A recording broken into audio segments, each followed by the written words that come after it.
ఈరోజు దేవుని సన్నిధిలో నేను చెప్తున్నది ఏంటంటే, వాక్యము వాక్యము వాక్యము అని వెంపర్లాడే మనం వాక్యం కోసం ఎంత బతుకుతున్నాం, వాక్యానుసారంగా ఎంత జీవించగలుగుతున్నాం, వాక్యానుసారంగా ఎంత నడవగలుగుతున్నామో ఒక్కసారి మీకు మీరే ఆలోచించుకోండి. నేను నిజంగా వాక్యానుసారమైన జీవితం మీద నన్ను కట్టుకుంటున్నానా, లేకపోతే నా సొంత ఆలోచనల మీద నా జీవితాన్ని నేను కట్టుకుంటున్నాను? వాక్యం లేదు, వాక్యము లేదు. ఆది యందు వాక్యం ఉండెను, వాక్యము దేవుని యొద్ద ఉండెను, వాక్యమే దేవుడై ఉండెను. ఆ వాక్యమే నువ్వు చదువుతున్న వాక్యం, ఆ వాక్యమే నేను చెప్తున్న వాక్యము. ఆ వాక్యం ప్రతిరోజు నువ్వు చదువుతావు. కాలక్షేపానికి నువ్వు చదువుకుంటున్నావా వాక్యం?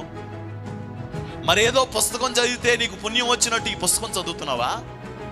మరేదో చదివితే వాళ్ళకి ఏదో అతీతమైనవి వచ్చినట్లుగా ఈ పుస్తకాన్ని, ఈ గ్రంథాన్ని నువ్వు చదువుతున్నావా? లేకపోతే నీ బ్రతుకును మారుస్తుంది, నీ బ్రతుకును మార్చుకోవడానికి నువ్వు ఈ పుస్తకాన్ని చదువుతున్నావా, ఈ గ్రంథాన్ని చదువుతున్నావా? దేవుడు ఏమంటాడు తెలుసా?